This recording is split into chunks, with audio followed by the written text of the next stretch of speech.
We are live. Okay, we are live. Good afternoon, everybody. My name is Bhaskar from Free Press Journal, and we are delighted to have Dr. Praveer Sinha with us.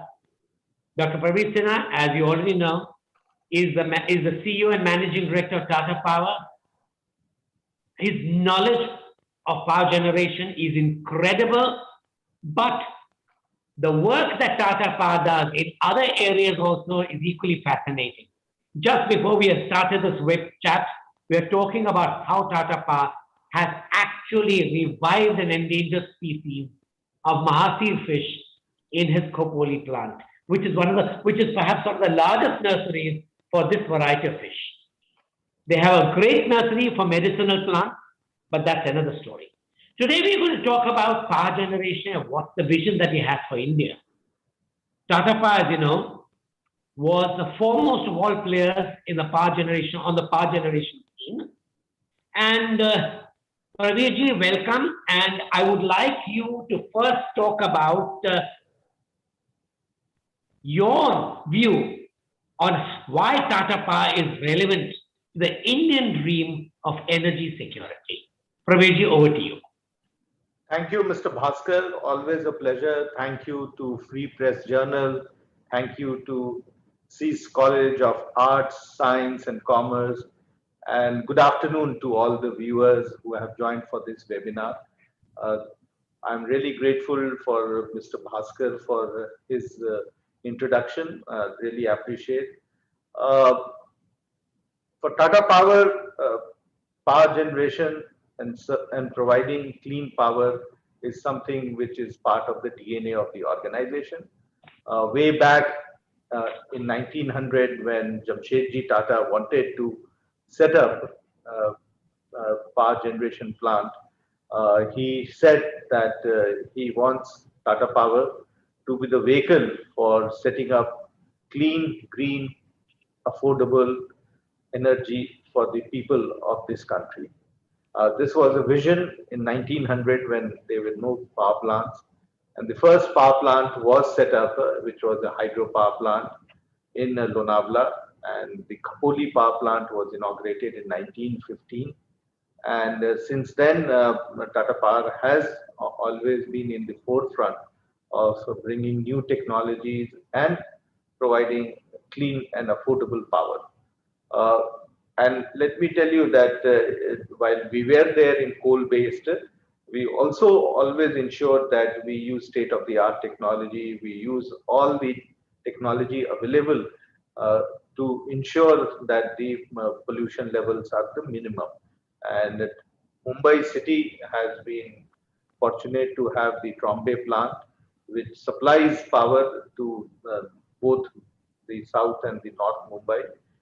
And because of the good quality power that is generated right here at the load center, we have been able to ensure that the supply of power and the quality of power is very good. So Tata Power strongly believes that we have a responsibility and a duty to the consumers to give them clean power. Looking forward,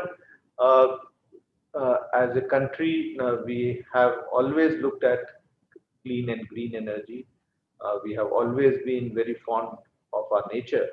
But there is also a challenge of how do we provide affordable energy to the people of this country.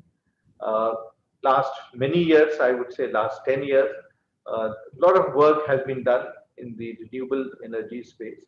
And the objective was that over a period of time, once the cost of renewable energy will come down, and especially in solar and wind, we will be able to produce large quantity of renewable power and give it to our country. And to that extent, meet the future requirement of energy for the country. India is to that extent very fortunate. We have more than 300 days of sunshine. And that gives us the opportunity and freedom to produce huge quantity of solar power and supply. We also produce large quantity of wind power, and there is still large potential of onshore wind power that can be produced. And I think the ambitious task that the country has taken to have 175 gigawatt by 2022 and 450 gigawatt by 2030 definitely looks achievable.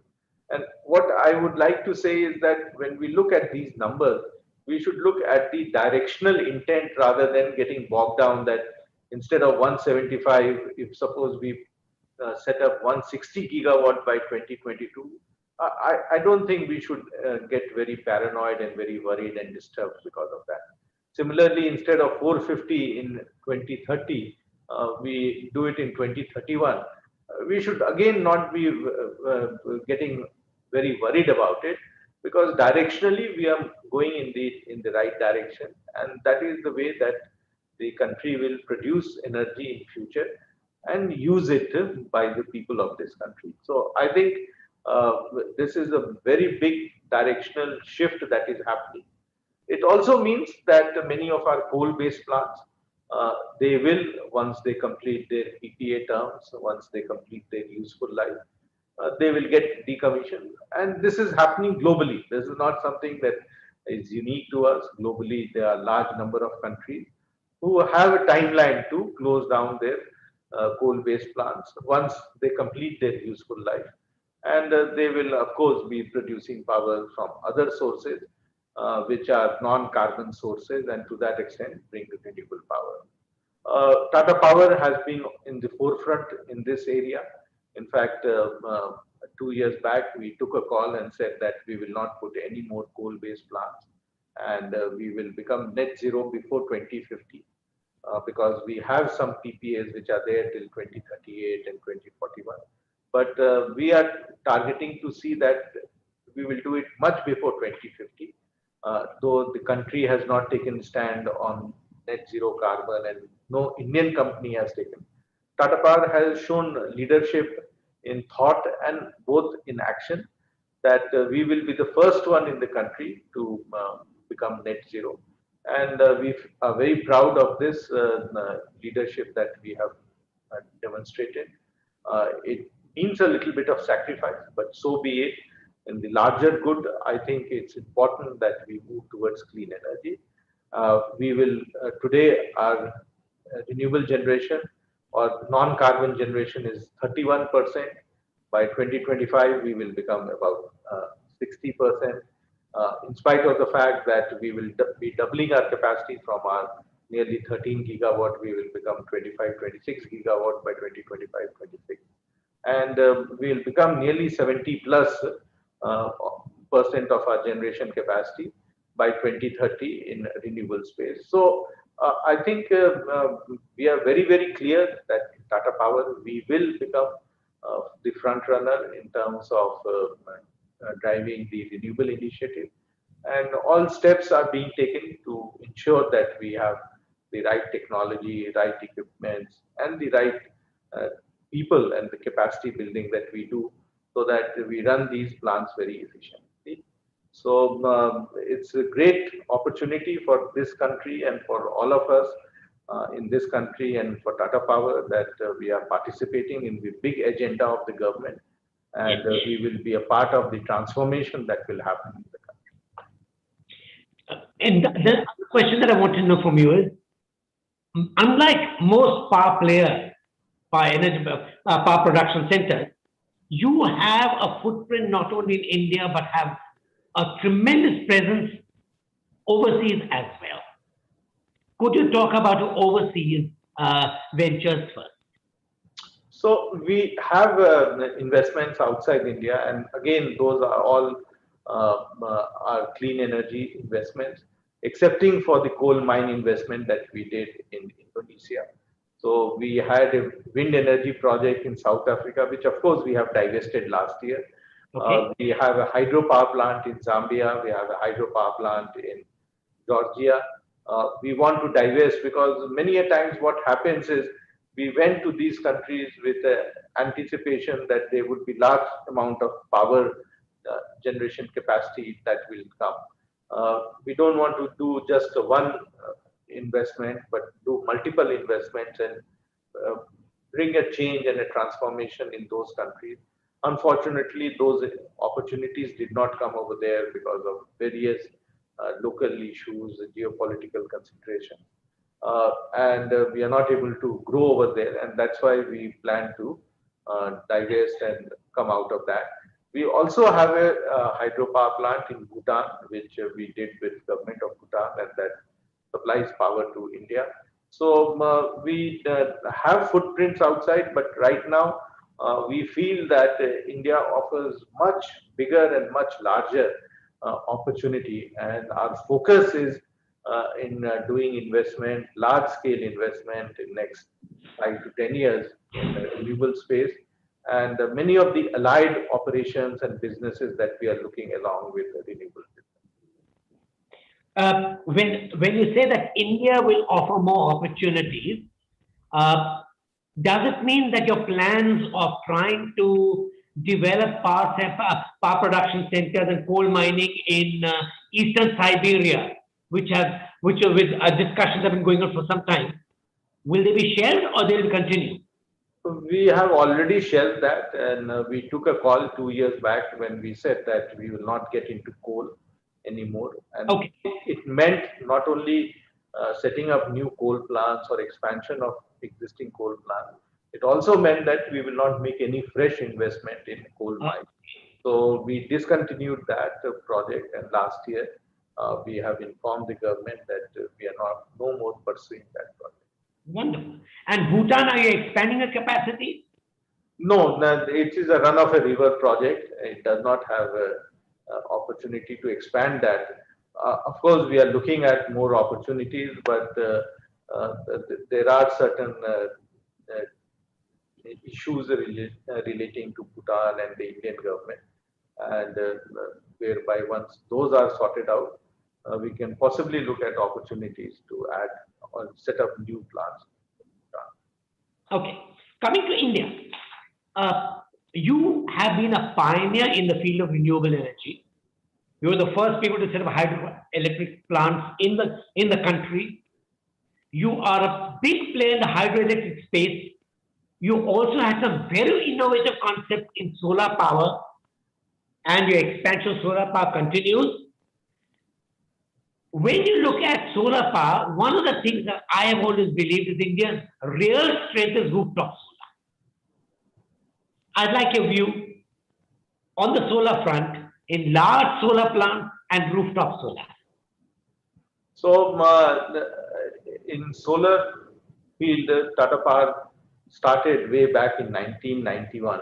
Not Yes. many people in our country or globally were looking at solar power, and it set up the first solar plant in Bangalore, and that still continues to operate. Of course, the technology has changed and the capacity has increased tremendously, but we were the first one who brought the concept and usage of solar energy plants in India. And you would remember it started with simple things of just heating water, and then various other solar lanterns and other things came into the market. And Tata Power was always in the forefront of providing those solutions. Right now, we manufacture solar panels. Uh, we manufacture both the cells and modules. We are in the process of expanding that also and adding a new capacity. We also do the EPC, so that means we are the biggest EPC player in the country. We not only do it for ourselves, but we do it for many of the other large industries or large companies who are in power sector, many of the public sector undertakings, many of the foreign entities who are looking for quality supply and consistency of supply. They give us the mandate to do the EPC. We also set up large utility scale. Today we have nearly 2,700 megawatt of operating and another 13, 1400, where many of them will get commissioned in this financial year. And then we have also two or three more areas on solar. And that's why we give a comprehensive renewable solution, a comprehensive solar solution. And we also empower the people to produce their own power. So we do a large amount of rooftop solar. We are the biggest in the country, and we have been biggest last 5 years. But the pace at which we are increasing is phenomenal. in last 3 years, we have grown up by 300% from just uh, doing 50 megawatt. Last year we did 175, and this Okay. year we will do 500 megawatt. So actually, it is 10 times that we are growing. Yes. And in next 10 years, sorry, in next 5 years, we'll grow by another 10 times. So from just 175 megawatt last year, will become 1,750 megawatt in 2025-26. That is each year capacity addition. So that's the type of capacity addition we are doing. We are right now in 100 cities, and we provide number of value-added services to the consumers. And it's not just supply of panels, but also AMC that we carry out and do the maintenance activity. We are also very big in solar pumps. That is also an opportunity area for us, and we feel that as a part of our long-term plan of distributed energy generation, we support the farmers through the government system of Kusum, as also in other direct sale arrangements, whereby again we are growing by nearly 10 times in next 5 years. The new initiative that we have started is solarization of 10,000 villages in India through microgrids, where we have a solution of solar panels, storage battery, and earlier it was DG set, now it's bio CNG. So again, a huge amount of work that we are doing in that space. This is the largest microgrid project that we are carrying out anywhere in the world.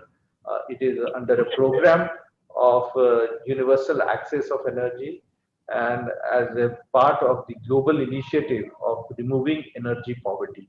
So this is one of the biggest projects globally that any organization is doing, and it has support of many large undertakings, um, and also philanthropic organizations globally who are participating and supporting us in this program. In your view, I know that India has gone for large solar farm, but there was a plan to also promote solar, rooftop solar in a big way. Where do you see the growth coming in, rooftop solar or in solar farm?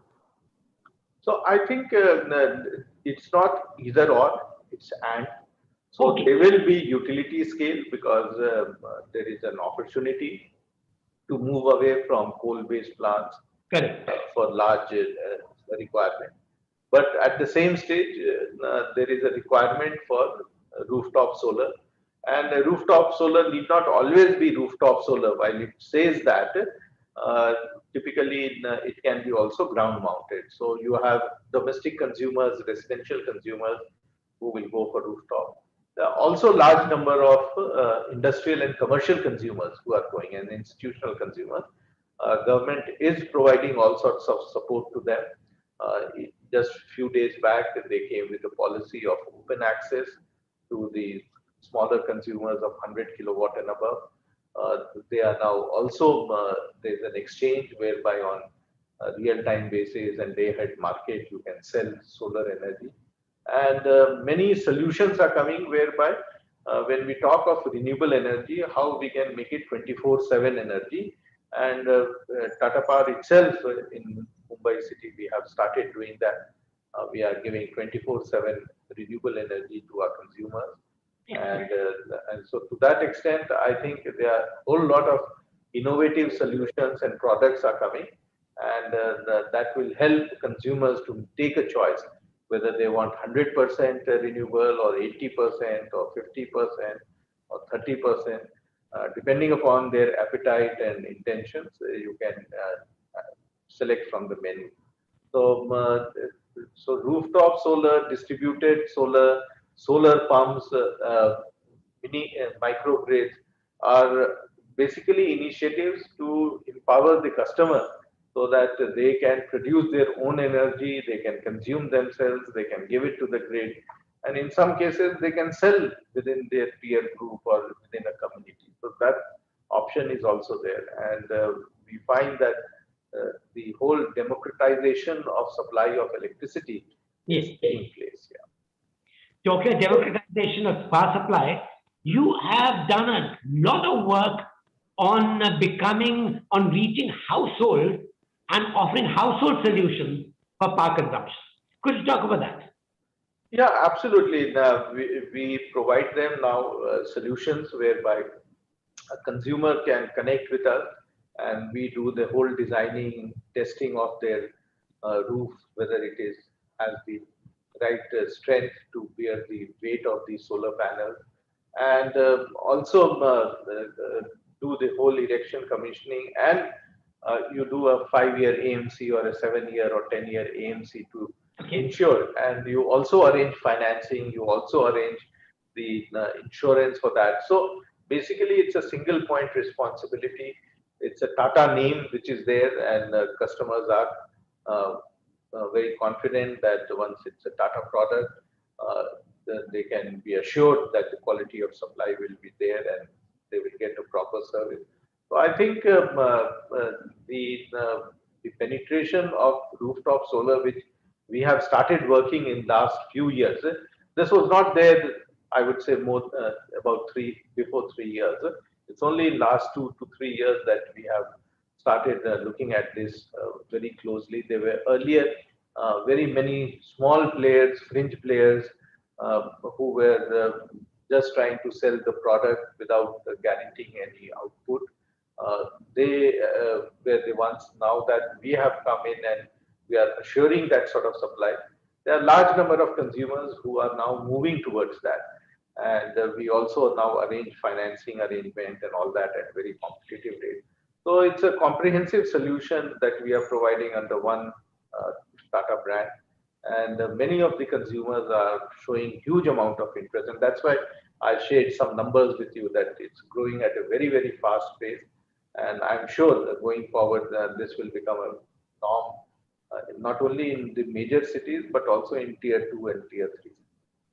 Also, you're into consumers' houses, advising on appliances, advising on how to change the switching and the networking of power utilities. Yeah, so our whole effort has been on energy conservation. And Okay. if you look at Tata Power, what we are saying is it's not only just using clean energy, but also using energy in an efficient manner and not wasting energy. And so we have come up with smart switches, whereby and smart controllers, to which you can control the consumption of energy, and it gives you the data. So if you do not measure and if you do, then you cannot monitor. And we are giving them information on real-time basis, and that gives them the flexibility to use the energy based on their requirements. So many of the solutions that we have come, and these are not only for residential consumers, you can do it in office, commercial establishments. We are also working with the industries under the ESCO program, whereby again through various sensors and IoTs, we collect the data on real-time basis on the energy consumption, and then support them by telling them that how it can be benchmarked to high efficiency equipments, high efficiency motors, and thereby guiding them and giving them solutions which will help them to reduce their energy consumption, and also make that financially viable to them by reducing their energy cost. Excellent. Excellent. Okay. Now I just wanted to do a little bit of crystal ball gazing and tell us about where do you think this energy market is proceeding. You have people who talk about solar, you have people who talk about newer forms of energy, hydrogen, and then you have people who also talk about fusion. So you have the EV market, which is battery. You have the Japanese with the Mirai car, which is working hydrogen. Where do you see this energy game being played out? So when you talk of energy, there are three aspects that you need to look at. Yes, sir. One is that it has to be clean and renewable energy. Days are gone when people would have used coal to a large extent or used petrol and diesel. I Yes. think slowly the world is changing. There is huge pressure on climate change, and it is inevitable that clean energy will be adopted much faster in the coming decade and the future decades also. So clean energy is the first part of it, and the energy with carbon contents will go away. The second part is that it has to be affordable. It cannot be that the cost of energy becomes 5 times prohibitively expensive for people. So it has to be affordable. Everyone can use it. It can be used by industries. It can be used by commercial offices. It can be used in residences. It can be used in slums. It can be used in villages. Everyone can use it. There cannot be any discrimination to that extent, and it has to be very, very competitive and reasonable cost. And that's why in last 10 years we have seen how the solar prices, how the battery prices have come down by nearly 100%. Yes. And that is why today you find that both solar and batteries are getting a huge amount of traction from users. Very good. And then the third is that it should be available easily. So if there is something that is available but will take 10 years or is difficult to procure it, then or difficult to transport it, then it becomes a challenge. So in the energy modeling or energy matrix that is drawn, these three issues are very, very important. Hydrogen, there is a lot of amount of work that is going, but it is frightfully expensive today. And until and unless we are able to crack it, it will be difficult for it to become largely used. There will be a lot of resistance for people to move towards hydrogen. Till such time, there is more research work that is done and the cost comes down. So like in the last decade, the cost of solar and the wind and the storage, battery storage came down by 100%. In this decade, we should have a target to bring down the hydrogen cost by 100%, and then only it will become affordable. For large scale usage, that's the price range that we need to look at. Okay.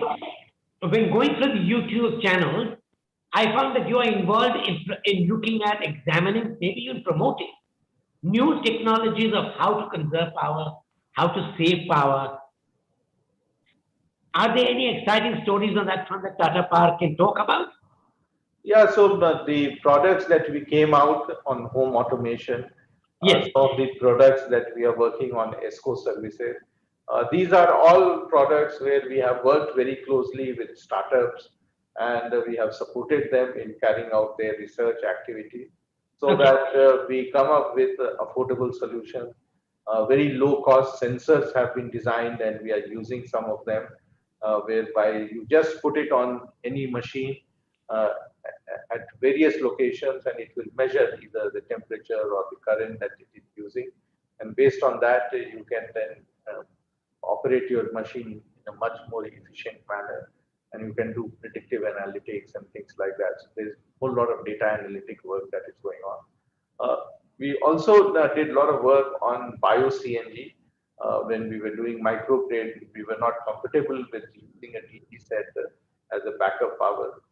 We've been, again, through a startup system, we have been able to develop a bio CNG system whereby the biogas which is produced is utilized for generating power and is available in the villages because there's a whole lot of cow dung which is available there. So there's huge amount of work that we are doing with the startups on clean energy space. We run an incubation center in Delhi, known as the Clean Energy International Incubation Center. It's supported by Tata Power, Tata Trust, and also Tata Power Delhi Distribution. Tata Trust through Social Alpha is supporting it. And it is supported by DST and DBT. It's the only clean energy incubation center in India, and it participates with many of the startups and many of the people who are into putting incubations in European countries. So mission innovation, which is part of some 21 European countries, it's part of that. So I think the work that we are doing in Tata Power is to bring many of these new solutions, new technologies, which are affordable and can be used at mass scale for promoting uh, uh, clean energy, as also promoting conservation of energy, so that the wastage of energy that takes place, that can be avoided. Okay. When you talk of the incubation center, does the incubation center pay for itself, or it's still in the process of paying for So what happens is the incubation center supports the startups it? to carry out various research related work, various tests that they need to do, field trials, and also supports them in various other administrative related work in terms of HR, financing, and other. It also supports them by giving them seed capital. Okay. The seed capital comes from Social Alpha, Tata Power, as also it comes from DST, DBT, and under the Atal Innovation also they get certain amount of seed capital support. Okay. So the whole ecosystem of supporting the incubation, the startups in the incubation center that has been utilized, and we are right now having nearly 40 startups who are working. Some of them are good to become unicorns in next 3 to 5 years, Wow. and, Wow. and we do hope that many of them will be able to pursue the work that they are doing and become successful in the industry. Wonderful. That's good news. Okay. One last question. Uh, a country which is transforming itself and wants to reduce its carbon footprint is going to face lots of challenges in the coming years. India is going to be no exception in this area. What do you think are the biggest challenges that India will face in its path towards becoming, towards reducing its carbon footprint on the one hand? And what do you think are going to be the biggest challenges Tata Power face in this journey? So the biggest challenge in when you get into renewable space, Yes, sir. and when I talk of renewable, it's not just the solar, but also storage and hydrogen and all. Mhm.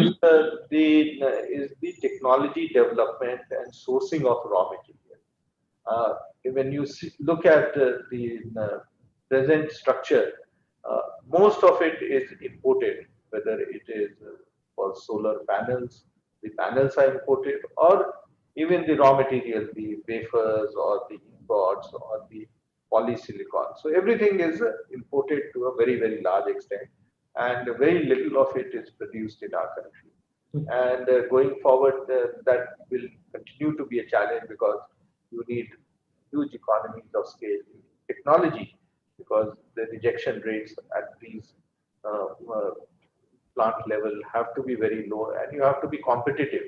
Then only you will be able to compete against international suppliers. Similarly, many of the raw materials which are required, starting from quartz or silica to lithium to vanadium to so rare metals, many of them are again imported. They are produced or mined at few places, and they are processed and refined in mainly in China, I would say. So, how do you make your country secure the supply lines and become self-sufficient? Mhm. That will continue to be a challenge, and I think there's a whole lot of work that needs to be done, and the whole ecosystem whereby support the Indian manufacturing and at the same time make them competitive, so that at the end of the day the consumer gets the best price and the best benefit. Okay. One more question, and this is because we've got lots of students. There's a question that's come up. Do you think the power sector will be a big employer in the coming years? Yes, the power sector is a very big employer, Yes, and it sir. has always been there. Various empirical studies have been carried out, and Okay. I do know that people, were apprehensive that if you move away from coal-based, so much of employment will go away. And I was looking at some study which has been done that in a coal-based plant per megawatt, you require zero point 0.5 people. But Okay. when you do solar power and then you require 3.5 people. Point 0.5 to 3.5. 3.5, 0.5 to 3.5. So there's a huge amount of, so I think it's the nature of job that undergoes transformation. It is not that you would reduce the manpower. Now I'll share with you another example. Yes. I used to work in Delhi and everyone, the Delhi distribution, over a period of time, we did huge amount of automation and system implementation. So when we did automation and we had these grid substations, so in the grid substation, they were manually operated and there were people over there always. So you had people three shift. So you have a junior engineer, you have a technician, and you have a helper, and you have a water woman over there who will give you tea and water. And the three shift, we were having some 500 people working over there. And then we automated and unmanned the whole thing. So there was no person. So in normal circumstances, people would have said, what will happen to these 500 people? But we retrained them and today all of them are working and they are all doing very good. The whole thing, they have been very successful. In fact, they are very grateful that we retrained them and redeployed them in new activities, which improved their skill sets, and they are earning much more than what they would have if they would have controlled. So I think we should not get over worried about these things. If the country is growing and the employment opportunities are growing because of that, there will be a huge amount of opportunity that will come when we go for any new type of energy. It is not that it will reduce. The only thing is that you need to upskill yourself, reskill yourself, and learn new things and forget the earlier things so that you become more skillful and become more efficient in your work. Do you expect the share of Tata Power in the power generation pool in India to increase in the coming year? If yes, by what percentage? I would not like to hazard a guess on that because while we are growing, there are many others also who are growing, and that is where I think the opportunity is phenomenal. Okay. And I'm sure that many other companies from India, outside India, will come to India because the opportunity and the growth that is going to happen in next 10 years is going to be phenomenal. And I would definitely love to see more and more companies coming in so that we learn from each other and provide good service to our consumers. In effect, you see the relevance of the power generation sector to keep on increasing, both in terms of jobs and in terms of contribution to the economy. Absolutely. India's per capita is one of the lowest in the world. Yes. And if we have to grow, and with the population of 1.4 billion, I can tell you that we have just started a journey and we have a long way to cover. And as the economy of the country improves, power will be required and more power will be required and more clean power will be required. And I'm sure Tata Power will play a very, very critical role in taking this forward. In other words, more power to you, and may you continue being in the news for growth and for prosperity. Thank you, Mr. Bhaskar. Thank you for your kind words. It's a pleasure having you. It's always refreshing to hear points of view on how India is growing and how Tata Power is also growing. Thank you very much. And if there are any other questions, I would be more than happy to respond. I think that should be enough because I want to keep it in 40 minutes so that the audience also does not face any fatigue. But thank you very much for sparing your time and sharing your views. Thank you very much, and all the best. Take care. Thank you.